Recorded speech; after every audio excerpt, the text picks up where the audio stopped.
정년퇴직 마지막 날이었습니다. 40년간 몸담았던 군 병원을 나서는 순간 마음이 공허했어요.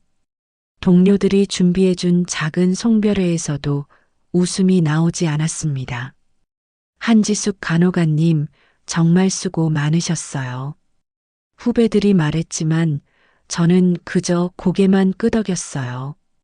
가장 먼저 향한 곳은 남편의 묘소였습니다. 비석 앞에 무릎 꿇고 앉아 차가운 돌을 손으로 어루만졌어요. 겨울바람이 차갑게 뺨을 스쳤습니다. 여보, 이제 나도 쉴게요. 그동안 혼자 고생 많았죠. 말을 건네며 눈물이 났어요. 순직한 남편, 실종된 아들. 제게 남은 건 텅 빈 집뿐이었습니다. 승우는 언제 돌아올까요? 아니, 정말 돌아오긴 할까요? 묘비에게 속삭였지만 대답은 없었어요.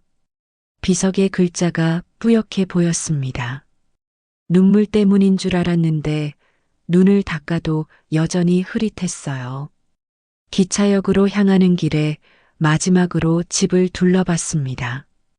20년 전부터 변하지 않은 승우방, 아직도 그대로 두고 있는 책상과 옷들. 이제 정말 이별할 시간인가 봐요. KTX에 몸을 맡기고 서울로 향했습니다. 창밖으로 스쳐가는 풍경을 보며 생각했어요. 이제 뭘 하며 살아야 할까? 60이 넘은 나이에 새로운 시작이라니. 멀어지는 산들이 점점 더 흐릿하게 보였습니다. 승객 여러분, 잠시 후 서울역에 도착하겠습니다. 안내방송이 흘러나왔어요. 새로운 인생이 시작되는 순간이었습니다. 서울역에 내리자마자 휴대폰이 울렸어요. 후배 간호관 정민이에게서였습니다. 5년 전 제가 수술실에서 직접 가르쳤던 아이였죠. 선배님, 갑작스럽게 연락드려서 죄송해요. 정민이의 목소리가 다급했습니다. 무슨 일이야?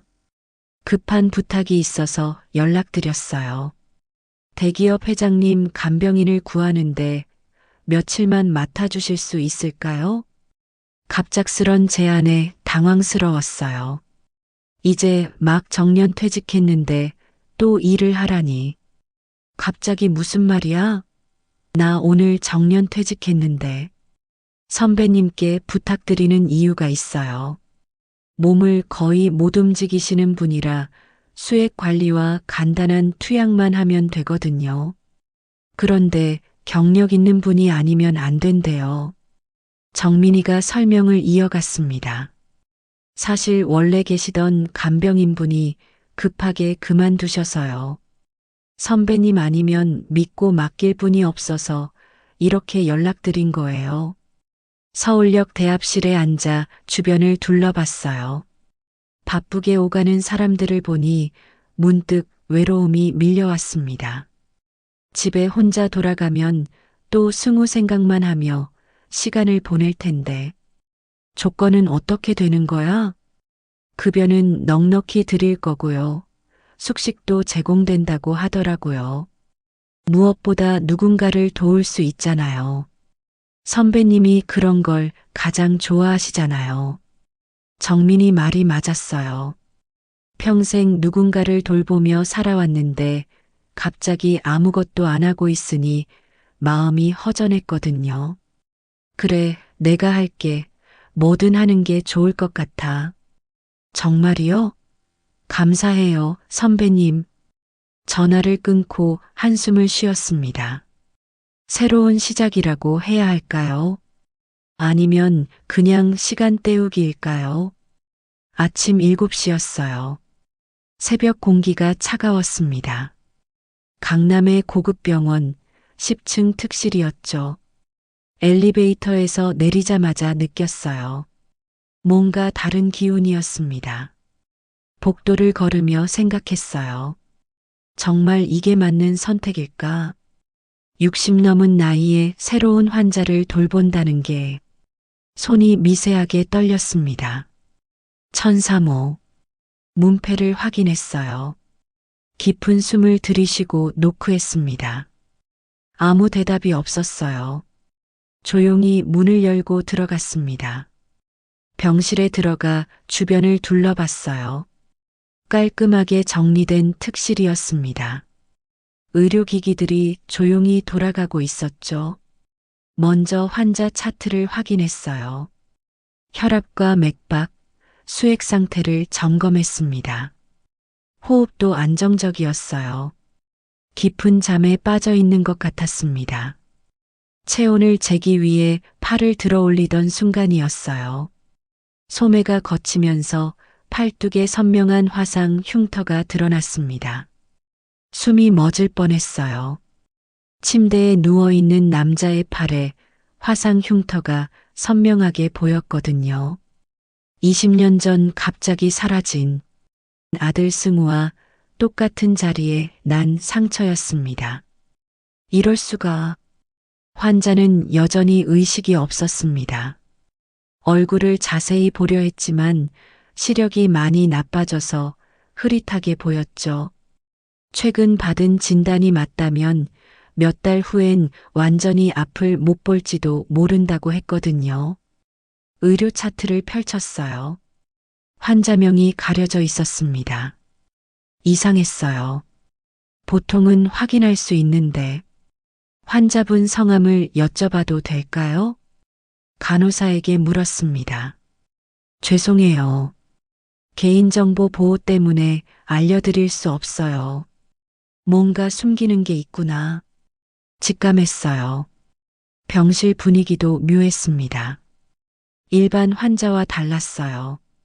경호원 같은 사람들이 복도에 서 있었거든요. 대체 누구길래? 그런데 이상했어요. 왜 이 환자를 보고 있으면 마음이 이렇게 요동치는 걸까요? 가슴 깊은 곳에서 뭔가 울려 퍼지는 것 같았어요. 수액을 확인하며 다시 한번 흉터를 봤습니다. 정말 승우와 똑같았어요. 위치도 모양도 크기까지. 우연이라기엔 너무 정확했습니다. 설마 하다가도 말이 되지 않는다는 생각에 머리가 복잡했습니다. 창가로 가서 바깥을 내다봤습니다. 서울 하늘이 회색빛이었어요. 20년 전 승우가 사라진 그날도 이런 하늘이었죠. 이 모든 게 우연이 아닐 거라는 생각이 들었어요. 다음 날 아침 환자의 의료 기록을 봤어요. 혈액형이 RH-AB형이었습니다. 승우와 똑같은 희귀 혈액형이었어요. 심장이 멎을 것 같았습니다. RH-AB형. 전체 인구의 0.6%만 가진 혈액형이죠. 승우가 어렸을 때 수혈받을 일이 있었는데 그때 얼마나 힘들었는지 생생히 기억났어요. 차트를 다시 확인했습니다. 분명했어요. RH-AB형. 손이 떨렸어요. 우연이라고 하기엔 너무 많은 일치점이었습니다. 흉터, 혈액형, 그리고 이 묘한 기분까지. 갑자기 20년 전 그날이 떠올랐습니다. 승우가 군숨을 짜 비리를 고발하려다 사라졌던 그날 말이에요. 마지막으로 받은 전화가 생각났습니다. 엄마, 나 큰일 했어요. 승우의 목소리가 떨려 있었어요. 어떤 사람들이 나라의 돈을 훔쳐가고 있었어요. 이걸 세상에 알려야 해요. 위험한 소리 하지 마. 그런 일은 내가 나설 일이 아니야. 그때 저는 왜 그렇게 말했을까요? 엄마, 군인이 나라를 지키는 게 아니라 돈을 훔치면 누가 이 나라를 지킨다고요? 승우의 마지막 말이었어요. 그 후로 영영 목소리를 들을 수 없었죠. 며칠 후 군에서 사고사했다는 통보만 받았을 뿐이었습니다. 시신은 끝내 돌아오지 않았어요. 환자를 다시 봤습니다. 흐릿하게 보이는 얼굴이었어요. 시력이 나빠져서 선명하지는 않았지만 어딘가 낯익은 느낌이 들었습니다. 가까이 다가가 손으로 살그머니 얼굴을 어루만져 봤어요. 코끝이 살짝 들려있는 게 만져졌습니다. 승우도 그랬어요. 귓불을 살짝 만져봤어요. 유독 도톰했습니다. 승우의 특징이었죠. 턱선을 따라 손을 움직여 봤어요. 각진 모양이 똑같이 느껴졌습니다. 하지만 나이가 문제였어요. 이 환자는 70대로 보였습니다. 승우가 살아있다면 지금 48이어야 하는데 말이 안 돼. 혼자 중얼거렸어요. 머릿속이 복잡했습니다. 설명할 수 없는 일이었어요. 환자의 손목을 잡고 맥박을 재었어요. 정상이었습니다. 설마. 입술이 바짝 말랐습니다. 환자의 이마에 손을 올렸어요. 체온을 확인한다는 명목이었지만 사실은 확인하고 싶은 게 있었거든요. 이마 왼쪽 끝에 작은 흉터가 있었어요. 승우가 7살 때 자전거에서 떨어져 생긴 상처였습니다. 그때 병원에서 꿰맸던 자국이 희미하게 남아 있었죠. 정확히 같은 자리에 같은 모양의 흉터가 있었어요. 숨이 막혔습니다. 이럴 수가 없어요. 절대 있을 수 없는 일이었습니다. 하지만 증거들이 너무 명확했어요. 흉터, 혈액형, 손의 느낌, 얼굴 윤곽까지. 승우야. 작은 목소리로 불러봤어요. 환자는 여전히 깊은 잠에 빠져 있었습니다. 대답이 없었어요. 하지만 그 순간 환자의 눈꺼풀이 살짝 떨리는 것 같았어요. 마치 제 목소리를 들은 것처럼 가슴이 두근거렸습니다. 20년간 품어온 그리움이 한꺼번에 터져 나왔어요. 정말 우리 승우일까요? 어떻게 이런 일이 가능할까요? 아직 확신할 수는 없었어요. 하지만 가슴 깊은 곳에서 무언가가 계속 속삭이고 있었습니다. 병실을 정리하다가 침대 틈에 떨어진 작은 쪽지를 발견했어요. 손이 멈췄습니다. 군 병원에서 봤던 실험 코드와 비슷한 문자들이 적혀 있었어요. 숫자와 알파벳이 복잡하게 얽혀 있었죠.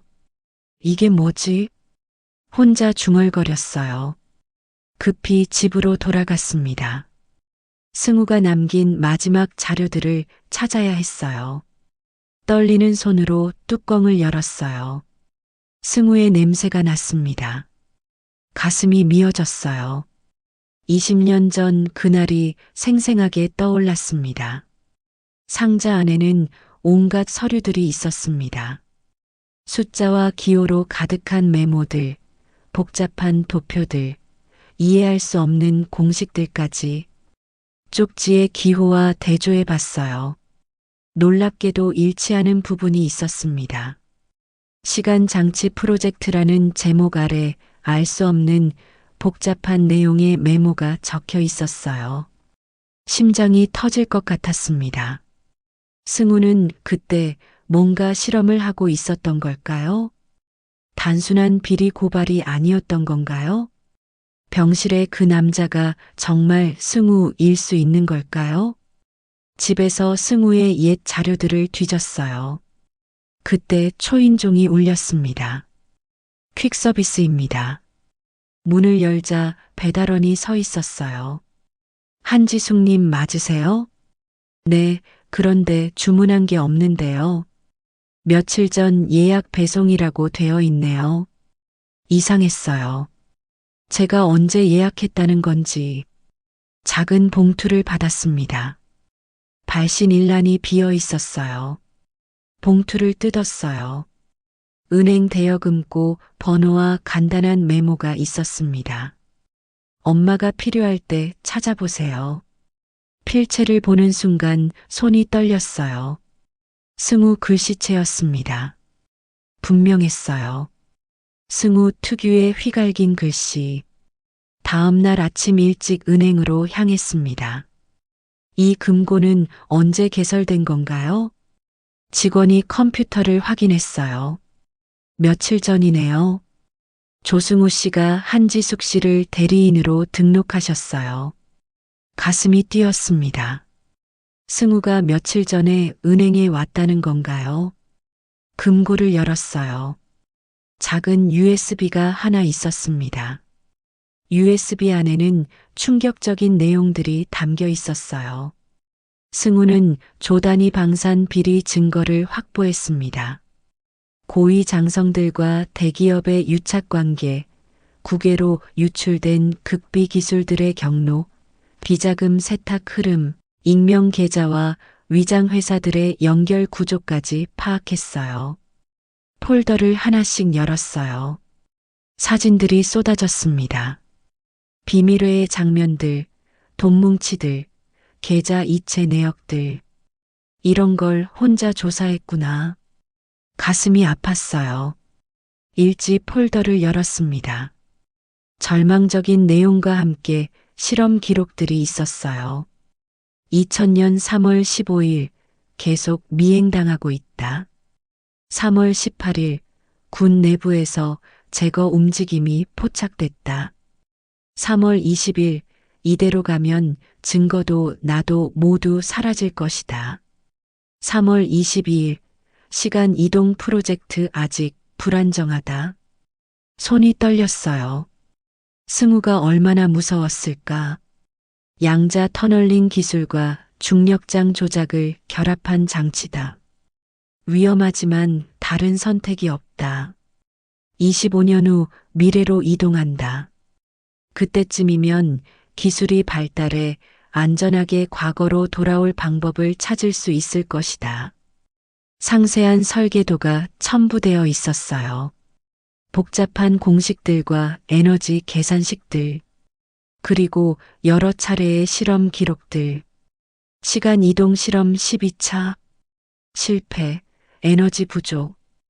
25차 실패, 전력 공급 중단. 45차 실패, 72차 이동 준비 완료. 성공률은 모르겠다. 할 수 있다. 해내야 한다. 비리 고발로 인해 위협을 받을 시기에 어떤 연구에 매진했던 기록이었어요. 마지막으로 동영상 파일이 있었습니다. 재생을 눌렀어요. 화면에 젊은 승우가 나타났습니다. 20년 전 그 모습 그대로였어요. 엄마. 승우가 카메라를 보며 말했어요. 미안해요. 걱정 끼쳐드려서. 눈물이 터져 나왔습니다.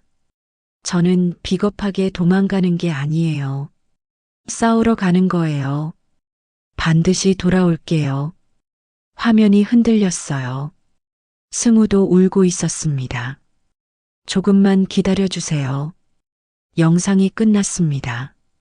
방안이 조용했어요. 눈물만 자꾸 흘러내렸습니다. USB를 뽑았어요. 가슴이 미어졌습니다.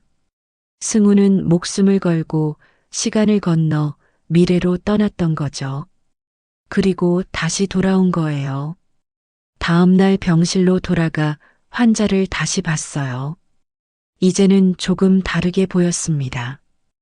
혹시 정말 승우일까요? 손으로 얼굴을 살그머니 어루만졌어요. 흐릿하게 보이지만 분명 낯익은 윤곽이었습니다. 승우야, 정말 너니?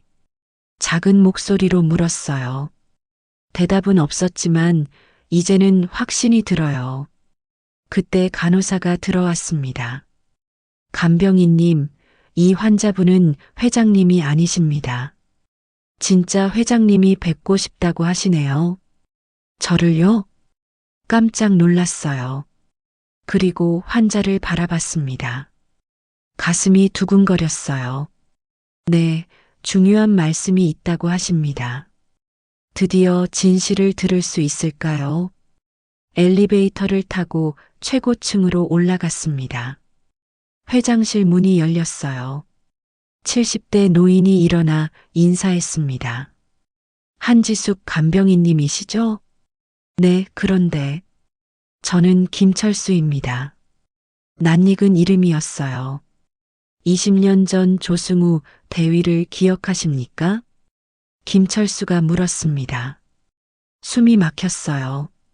승우가 마지막에 언급했던 그 이름이었거든요. 승우를 아시는군요. 네, 그 용기 있는 젊은이를 잊을 수 없습니다. 김철수가 말했어요. 20년 전 저는 아무것도 할 수 없었습니다. 무슨 뜻이죠? 당시 저는 힘없는 후계자였어요. 우리 회사도 그 비리에 얽혀 있었거든요. 고개를 끄덕였어요. 조승우 대위가 폭로하려던 비리의 한복판에 제가 있었습니다. 그런데 왜? 도울 수 없었어요. 저 역시 위협받고 있었거든요. 김철수가 계속 말했어요. 하지만 그 친구가 사라진 후에도 저는 아무것도 할 수 없었어요. 김철수가 계속 말했어요. 20년간 그 죄책감을 안고 살았습니다. 그래서 지금, 네, 이제야 보답할 수 있게 됐어요. 김철수가 말을 이었습니다. 며칠 전 갑자기 나타나신 분이에요. 승우가요? 네, 아니, 그분이 조승우 대위라고 확신할 수는 없지만, 맞아요. 우리 승우예요. 확신에 찬 목소리로 말했어요. 어떻게 아시는지. 엄마니까요. 김철수가 눈물을 글썽였습니다. 그리고 잠시 침묵이 흘렀어요. 아직까지 포기하지 않고 계셨군요. 김철수가 말을 이었습니다. 저는 사실 처음에는 진짜 조승우 대위라고 생각할 수 없었습니다. 말이 안 되는 상황이니까요. 마음속에서 한 가지 확신이 자라나고 있었어요. 모든 퍼즐이 맞춰지고 있었습니다. 며칠째 의식을 잃고 있던 환자가 드디어 눈을 떴어요. 제가 손을 잡고 있던 그 순간이었습니다. 엄마, 떨리는 목소리가 들렸어요. 깜짝 놀라 고개를 돌렸죠. 방금 뭐라고 했니? 그는 숨을 고르더니 다시 말했어요. 엄마, 나예요. 승우. 손으로 그의 얼굴을 더듬어 봤어요. 손끝으로 느끼는 진실이었어요. 승우. 정말 우리 승우니? 응, 엄마. 나야. 많이 늦었지? 눈물이 터져 나왔어요. 20년을 기다려온 순간이었습니다. 내가 살아 있었구나. 하지만 나는 이제 너를 볼 수가 없어. 승우가 제 손을 감싸 쥐었어요. 괜찮아요. 엄마, 난 엄마를 보러 온 거야. 지금 엄마 옆에 있으니까 그걸로 충분해요. 그날 흐릿했지만 느꼈던 것 같아요. 아마 제 마음이 먼저 알아본 거였겠죠. 우리는 그 병실에서 20년의 그리움을 눈물로 씻어냈어요. 승우가 저를 바라봤어요. 엄마, USB 받으셨죠? 깜짝 놀랐습니다. 어떻게 알았니? 제가 준비해둔 거였어요. 승우가 미소를 지었어요. 만일 제가 깨어나지 못할 경우를 대비해서요. 가슴이 뭉클했습니다. 단순한 과거 비리가 아니라 아직 끝나지 않은 싸움이에요. 승우의 목소리는 약했지만 의지는 강했어요. 20년 동안 미래에서 모든 걸 조사했어요. 국외로 유출된 극비 기술들의 경로, 비자금 세탁 흐름, 익명 계좌와 위장 회사들의 연결 구조까지. 이제 엄마가 이걸 세상에 전해주세요. 내가 할 수 있을까? 엄마라면 할 수 있어요. 엄마는 항상 옳은 일을 해오셨으니까. 승우가 갑자기 제 손을 꽉 잡았어요. 엄마, 제 각막을 받아주세요. 심장이 멎을 뻔했습니다.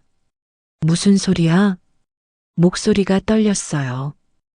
엄마가 다시 세상을 볼 수 있다면 난 그것만으로 충분해요. 승우가 말했습니다. 안 돼, 승우야. 괜찮아요. 엄마, 보고 싶었던 엄마 얼굴을 이제 다시 봤으니까. 그리고 저에게 남은 시간이 얼마 안 남았어요. 그나마 내 눈이라도 줄 수 있다는 게 얼마나 다행인지 몰라요. 승우가 미소 지었어요. 눈물이 쏟아졌습니다. 다음 날 아침 우리 두 모자는 나란히 수술실에 들어갔습니다. 마취에서 깨어났을 때 의사가 말했습니다. 수술은 성공적으로 끝났습니다. 하지만 승우는 수술 후 의식이 돌아오지 않고 있어요. 며칠 후 붕대를 풀 날이 왔어요. 간호사가 조심스럽게 붕대와 거즈를 제거했습니다. 빛이 들어왔어요. 처음엔 흐릿했어요. 그리고 점점 선명해졌습니다. 가장 먼저 보려던 것은 승우의 얼굴이었어요. 승우를 보고 싶어요. 하지만 승우는 기다려주지 않았습니다. 심전도 소리가 길게 울렸어요. 승우야. 큰 목소리로 불렀어요. 대답은 없었습니다. 승우의 손을 잡았어요. 아직은 온기가 남아있어요. 승우야. 눈물이 멈추지 않고 흘러내렸습니다. 병실은 조용했습니다. 승우가 정말 멀리 떠나버린 것 같습니다. 승우가 남긴 USB에는 방대한 증거들이 담겨 있었어요. 문제는 어떻게 안전하게 공개하느냐였죠. 며칠간 믿을 만한 언론인을 수소문하던 차였어요. 카페에서 어떤 언론인이라는 사람을 우연히 만나게 되었어요. 한지숙 씨죠? 누구세요? 중요한 정보를 가지고 계신다는 말을 들었습니다. 심장이 뛰었어요. 어떻게 알았을까요? 무슨 말씀인지 모르겠는데요. 조승우 대위 관련 자료 말입니다. 등골이 서늘했어요. 어떻게 그걸? 그런 건 중요하지 않죠. 정의 구현이 우선이니까요. 눈빛이 차가웠어요. 기자가 아니었어요. 아니었을 거예요. 자리를 뜨려는 순간. 잠깐, 어디 가시죠? 남자가 일어섰어요. 뛰었어요. 카페를 나와 골목으로. 뒤에서 발걸음 소리가 들렸어요. 집에 다 와갈 때쯤에는 숨이 차서 가슴이 터질 것 같은 느낌이었어요. 뛰어서 그런지 무서워서 그런지 알 수 없었죠. 골목 어귀에 낯선 차가 서 있었어요. 전화벨이 울렸어요. 여보세요? 한지숙 씨, 현명한 선택을 하시길 바랍니다. 모르는 목소리였어요. 누구세요? 가지고 있는 게 있죠? 그냥 넘기시면 됩니다. 그러면 안전해요. 전화를 끊었어요. 손이 떨렸어요. 노트북을 켰는데 이상했어요. 평소와 다른 화면이 나타났죠. 해킹당했어요. 급하게 동료 간호관에게 연락했어요. 미영아, 나야. 지수가 왜 이렇게 목소리가. 들어봐. 20년 전 승우 사건 기억하지? 응, 왜? 아직 끝나지 않았어. 전화 너머로 긴장하는 게 느껴졌어요. 어디 있어? 지금 당장 피해야 해. 어디로? 일단 집으로 들어가지 마. 내가 안전한 곳을 찾아볼게. 전화가 끊어졌어요. 다시 집 쪽을 봤어요. 차가 두 대로 늘어 있었어요. USB를 품에 넣었어요. 승우의 마지막 유언이었어요. 집 골목을 빠져나갔어요. 골목에서 다른 골목으로. 골목이 어두웠죠. 발소리가 들렸어요. 여러 명이었어요. 뛰었어요. 골목을 빠져나와 큰 길로. 뒤에서 차 문 열리는 소리가 들렸어요. 지하철역이 보였어요. 사람들 사이로 섞여 들어갔죠. 계단을 내려가면서 뒤를 돌아봤어요. 정장 입은 남자들이 따라오고 있었어요. 전동차가 들어왔어요. 문이 열리자마자 뛰어 들어갔죠. 문이 닫혔어요. 남자들이 플랫폼에 서서 저를 노려봤어요. 숨을 고르며 생각했어요. 20년 전 승우도 이런 기분이었을까요? 무섭고 외로웠을 거예요.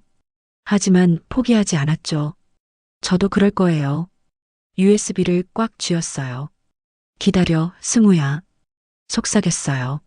엄마가 끝까지 해낼게. 김철수 회장이 도움을 줬어요. 안전가옥으로 피했습니다. 이제 뭘 해야 할까요? 물었어요. 신뢰할 만한 언론인을 찾아야 합니다.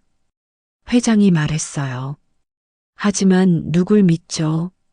제가 아는 사람이 있어요. 며칠 후 만난 언론인은 달랐어요. 젊은 과학 전문 기자였습니다. 박민수라고 합니다. 기자가 인사했어요. 20년 전부터 이 사건을 추적해 왔어요. 깜짝 놀랐습니다. 어떻게요?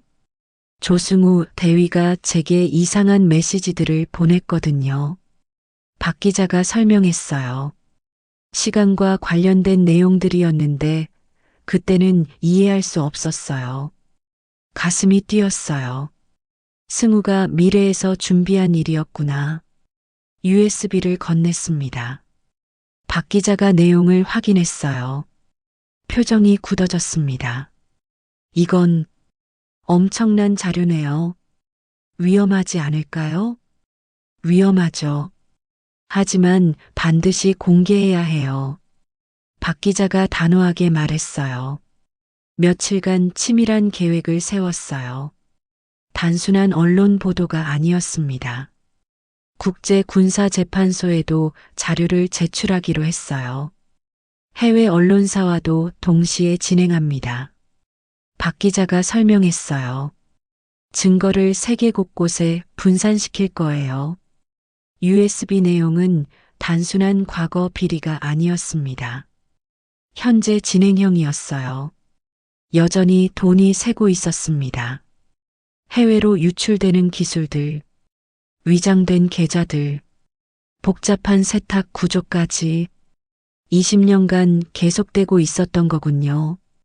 박 기자가 말했어요. 조승우 대위가 목숨 걸고 막으려던 일이 눈물이 났어요. 승우가 얼마나 외로웠을까. 작업이 시작됐어요. 암호화된 네트워크를 통해 자료가 전송됐습니다. 국제 언론사들이 움직였어요.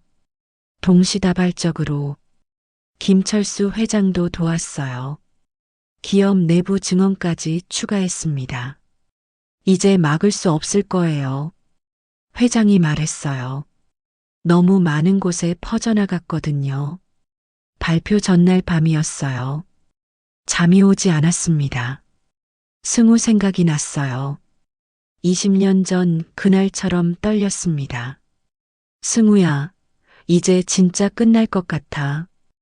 혼자 중얼거렸어요. 다음 날 아침, 세계가 충격에 빠졌어요. 주요 언론사들이 일제히 보도했습니다. 한국, 미국, 유럽 동시에 한국 군산복합체 20년간 비리, 시간을 건넌 내부 고발자의 증언, 헤드라인들이 쏟아졌어요. 국제사회가 움직였습니다. 군사재판소가 수사에 착수했어요. 관련자들이 체포되기 시작했어요. 20년간 숨어있던 사람들이 김철수 회장이 전화했어요. 성공했습니다. 목소리가 떨렸어요. 조승우 대위의 뜻이 이뤄졌어요. 텔레비전을 켰어요. 온통 이 뉴스뿐이었습니다.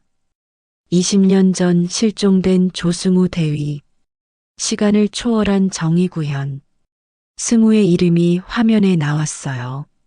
젊은 모습 그대로. 기자가 인터뷰를 요청했어요. 거절했습니다. 조용히 승우가 있는 곳으로 갔어요. 승우야, 해냈어. 묘비 앞에 놓인 사진 속 승우는 밝게 웃고 있었어요. 내가 하려던 일 엄마가 끝냈어. 바람이 불었어요. 따뜻했습니다. 승우가 대답하는 것 같았어요. 고생했어, 엄마. 그런 목소리가 들리는 것 같았습니다. 20년간의 싸움이 끝났어요. 승우의 희생이 헛되지 않았습니다. 모든 사건이 마무리된 후 고요한 새벽에 혼자 책상 앞에 앉았어요. 승우가 남긴 노트와 수첩들을 들여다봤습니다. 그제야 깨달았어요. 간병인 제안을 받은 방식, 낯선 이의 도움, 모두가 승우가 남긴 신호였던 거죠. 평생을 걸쳐 나에게 다가오려 했구나. 그때 이메일 알림이 왔어요. 발신자가 없는 메일이었습니다. 제목은 엄마에게였어요. 깜짝 놀라 클릭했습니다. 엄마, 이 글을 읽고 계시다면 모든 일이 끝났다는 뜻이겠죠. 승우의 목소리가 들리는 것 같았어요. 20년이라는 시간이 얼마나 긴지 알아요. 엄마에게는 더욱 길었을 거예요. 눈물이 흘렀습니다. 미래에서 과거를 돌아보니 알겠어요. 제가 가장 보고 싶었던 건 엄마의 눈동자였어요. 내가 없는 세월을 그 눈으로 얼마나 울며 보냈을지 생각만 해도 마음이 미어졌어요. 제가 돌아왔을 때 엄마는 저를 볼 수 없었죠. 그게 제일 슬퍼요. 가슴이 아팠습니다. 그래서 마지막엔 엄마가 세상을 다시 볼 수 있길 바랐어요. 엄마 품은 언제나 따뜻했어요. 어릴 적 하루 종일 뛰어놀다 돌아오면 된장찌개 냄새가 났죠. 얼른 씻고 와, 밥 차려놨어. 그 말이, 그 품이 세상에서 제일 그리웠어요. 울음이 터져 나왔습니다. 비록 우리가 함께 할 수 없지만 엄마 절대 혼자가 아니에요. 제 마음은 언제나 엄마 곁에 있었고 앞으로도 늘 그 자리에 있을 거예요. 시간이라는 건 참 신기해요. 멀리 떨어뜨리기도 하지만 다시 만나게도 해주죠. 엄마가 저를 키우며 해주신 모든 말들을 기억해요. 승우야, 옳은 일을 해야 한다. 남을 도우며 살아라. 거짓말하지 마라. 그 가르침대로 살려고 했어요. 마지막으로 하고 싶은 말이 있어요. 엄마, 저를 자랑스러워해 주세요. 그리고 이제 엄마도 행복하세요. 저는 괜찮으니까. 엄마 아들로 태어나게 해줘서 감사해요. 그리고 온 마음을 다해 사랑합니다. 이메일은 여기까지였어요. 가슴이 저려왔습니다. 눈물이 멈추지 않았어요. 얼마나 시간이 흘렀는지 모르겠어요. 창밖이 밝아오고 있었습니다. 새로운 하루가 시작되고 있었어요. 승우의 사랑이 느껴졌습니다. 따뜻하고 영원한 그 마음이. 고마워, 승우야. 속삭였어요. 과거도 미래도 모두 승우의 사랑으로 연결되어 있었습니다. 시간을 넘나들며 전해진 그 마음을. 이제 저도 알겠어요. 사랑은 시간보다 강하다는 걸. 지금까지 이야기 어떻게 들으셨나요? 시간을 건너 돌아온 아들, 그리고 그가 남긴 마지막 사랑. 사랑은 때로는 아픔을 남기지만 결국은 세상을 바꾸는 가장 강한 힘이 됩니다. 오늘 이야기가 마음에 남았다면 다른 분들과도 함께 나눠주세요. 여러분의 구독과 좋아요는 저희에게 큰 힘이 되고 더 많은 이야기를 전할 수 있는 길이 됩니다. 끝까지 함께 해주셔서 감사합니다. 다음 이야기에서 또 뵙겠습니다.